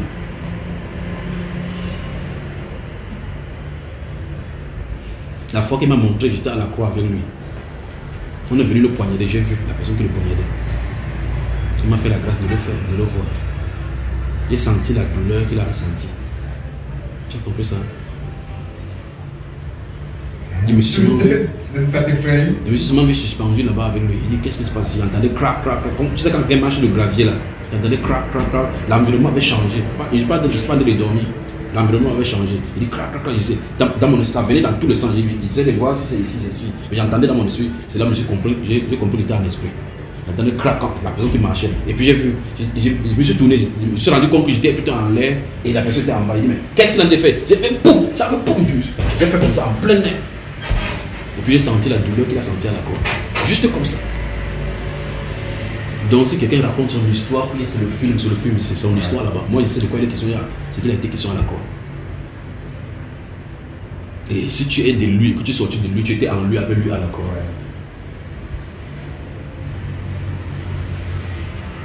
Le Seigneur Jésus t'aime, d'accord? C'est la plus grande des nouvelles. C'est le fait, c'est à cause de son amour même que nous sommes essayés de parler. C'est à cause de son amour. Tu es déjà parti? On prie, c'est toi qui vas prier maintenant. Prions, on ferme. Il est quelle heure déjà? 17h, 1 minute. On a pris un peu plus de temps. Je m'en excuse d'avoir plus de temps parce qu'on bavarde là, on va pas le temps passer. Tout ce que j'essaie de faire, c'est bavarder. Un bavardage réel. Quand tu vas rentrer à la maison, ne fais rien d'autre qui concerne les réseaux sociaux. Après avoir fait tes travaux ménagers et ainsi de suite, tu mets ta maison à jour avec tout ce que tu as fait. Trouve-toi un coin. Trouve-toi un coin où tu te mets, tu dis Seigneur, je veux que maintenant, trop c'est trop. Trop c'est trop. Maintenant, voici l'enseignement que j'ai reçu. Voici ce que je entends qui est littéralement contraire. Donc je suis dans le faux depuis. Souviens-toi qu'une fois on a lu ici les Sadducéens qui étaient venus vers Jésus. Ils ont dit que Moïse a dit que oh, si une femme meurt, un mari meurt, on va prendre. Il dit à la résurrection de quelle sera l'erreur. Il dit que vous êtes dans l'erreur. Il commence par vous êtes dans l'erreur. Donc ça veut dire que la personne qui avait fondé cette famille-là, des Sadducéens, a fondé avec l'erreur. Tous ceux qui ont cru sont morts dans l'erreur. Pourtant, ils avaient la démonstration. Ils sortaient ça de la Bible en parlant de Moïse et autres, dans l'écriture. Donc tu parlais dans l'écriture, tu prends une doctrine, tu sors, tu tords, tu es dans l'erreur. Parce qu'en fait, les vraies doctrines les plus tordues sortent de la Bible. C'est les gens qui tordent l'écriture pour leur propre ruine. Et quand tu tords l'écriture, la Bible déclare que ça t'entraîne à la ruine. Parce que l'écriture doit être dite de la manière que le Saint-Esprit a proclamé. Alors tu lui dis, Seigneur, mais voici, j'ai entendu des choses et je vois dans les écritures que c'est exactement aligné. Quand tu commences à tordre l'écriture, tu vas tordre une autre écriture, tu vas tordre une autre écriture, ça va s'enchaîner. Mais quand tu commences à aligner, tout cela aligné de façon parfaite comme Dieu l'a fait. Jusqu'à ce qu'un témoin se lève maintenant, il dit qu'il est parmi les 144 000. Il dit c'est quoi? Vous faites le mémorial de la mort de Jésus. On dit qui va manger, personne ne mange. Après vous prenez, vous allez jeter. Il y a quelque chose qui ne va pas dans vos cerveaux. Jusqu'à vous faites tout un temps, arranger tout, chacun s'amuse, chacun s'arrête. Après on fait tout cela, une seule personne mange. On dit qu'il est quoi? Il dit c'est les élus des 144 000 qui mangent. Il est sûr, je suis un sorcier en train de manger. Il dit qu'il est parmi les 144 000. Donc parmi les 144 000, ok, tous les témoins dans le monde entier n'atteignent pas 144 000 qui mangent ça. Ça ne vous fait absolument rien. Et on dit que 12 000 de la tribu d'Isaacar, 12 000 de la tribu des Manières, 12 000 de la tribu. On dit tu es juif, il dit non, mais il mange. Et il dit que quand il mange ça, c'est uniquement ceux qui sont dans les 144 000. Qu'est-ce que les 144 000 ont à voir avec la commémoration du repas du Seigneur? Regarde, il y a des choses que même la logique simple de vous faire quitter là-bas. C'est ça qui est terrible. C'est-à-dire que vous faites une fois solennelle, que faites ceci à mémoire de moi. Car toutes les fois vous ferez cela, vous annoncerez. Quand celui qui mange et sans jugement mange le corps. On dit que ces gens vont manger. C'est pour ça qu'il y a plusieurs personnes qui sont mortes parce qu'ils ont mangé injustement. On dit cela. Vous faites la réunion, vous mettez la coupe, vous mettez le peur, vous chantez vos cantons, vous chantez vos... On dit qu'il va faire. Dans d'autres assemblées, personne ne mange parce qu'on ne prend pas brûler. Oui, il vous faut la délivrance. Avec ça, on dit que comme à mourir, on va partir seul. Oui. Ah, maintenant, ça veut dire que celui-là qui ne mange pas seul. Le vrai problème, c'est qu'on dit que les 144 seront sur la terre avec le Christ quand il va venir. En détail, tu es de quelle tribu? Il avait posé la question à un autre papa là. Tu es de quelle tribu parmi les 12? Il dit c'est spirituel. Il dit non, on ne parle pas de spirituel ici. C'est physique. On a décompté 12 000 de la tribu d'Isaacar. Isaacar n'est pas spirituel. Ils étaient à Jérusalem sur la montagne de Jérusalem. L'agneau, ils suivaient l'agneau.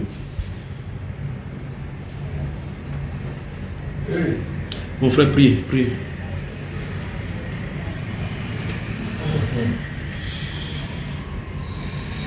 Nous bénissons ton Saint-Nom, Seigneur, toi qui as bien voulu que nous nous retrouvons ici pour partager ce grand moment ensemble. Oh Dieu, nous te prions de bénir notre sœur Kouassi et d'ouvrir son esprit pour qu'elle puisse mieux saisir ta parole, Seigneur. Moins là, d'une manière spéciale, pour qu'elle puisse davantage comprendre ta parole. Inspire ton saint serviteur qui a parlé pour elle, oh Dieu, moins-le davantage, guide-nous, conduis-nous, laisse que ton esprit demeure ici, dans cette maison, dans ce bureau, Seigneur, et nous édifie davantage, édifiant plusieurs autres personnes qui viendront ici. Oh, laisse que nous demeurons dans l'esprit de ta venue, Seigneur, que ton Saint-Nom soit glorifié. Nous te disons merci pour cela. Merci pour tout, Seigneur. Protège notre sœur qui va sortir d'ici. Protège sa famille, garde-la sous ton contrôle, Seigneur Jésus. Merci pour tout. Au nom de Jésus-Christ, au nom de ta bonté, Père. Amen. Amen. Merci beaucoup. Alors, tu as suivi l'instruction que tu vas rentrer, tu vas faire, n'est-ce pas? Tu lui parles. N'aie pas peur de lui. Il est ton Seigneur. Il est allé à la croix, désormais. Ça, c'est acté. Il est allé à la croix. Il est allé à la croix pour toi. D'accord? Il se révélera à toi. Et tu seras dans la joie. Quand il a dit à ses disciples que quand je serai en scandale, le monde va se réjouir. Vous allez être dans la tristesse. Mais quand je vous révélerai, votre tristesse se changera en joie et personne ne pourra vous réveiller. Si tu as la révélation du Seigneur Jésus-Christ, rien dans le monde ne peut plus rien te dire. Et personne ne peut t'enlever cela. D'accord? Que le Seigneur te bénisse. Que le Seigneur te bénisse, te bénisse, te bénisse, te bénisse, te bénisse, te bénisse. Il vient prier pour toi, il vient te mettre les mains dessus.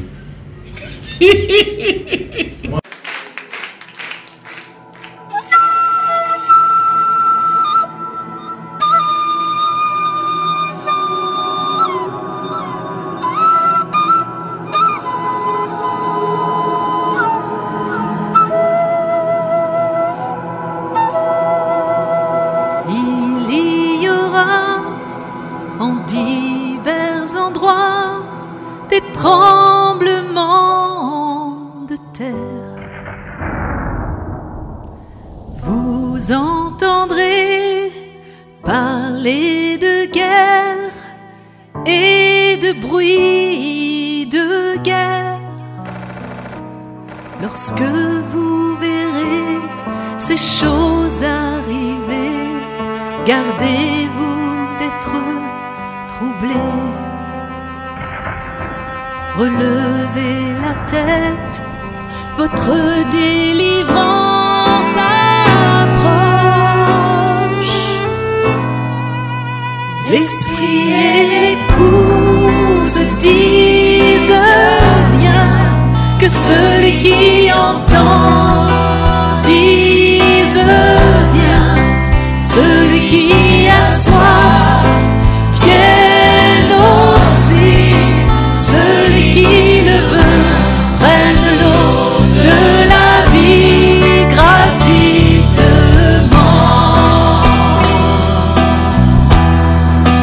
L'esprit et l'épouse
L'esprit et l'épouse disent viens, que celui qui entend dise viens, celui qui a soif vienne aussi, celui qui le veut prenne l'eau de la vie gratuitement.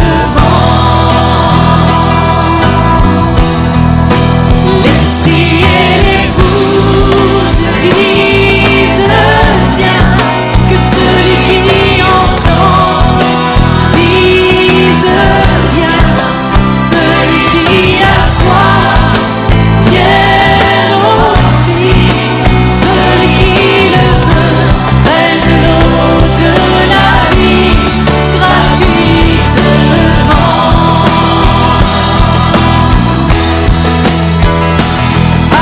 Amen, Amen. Viens bientôt, Seigneur Jésus. Amen, Amen. Viens bientôt, Seigneur Jésus. Amen. Amen, Amen. Viens bientôt, Seigneur Jésus. Amen, Amen. Viens bientôt, Seigneur Jésus. Viens bientôt, Seigneur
Say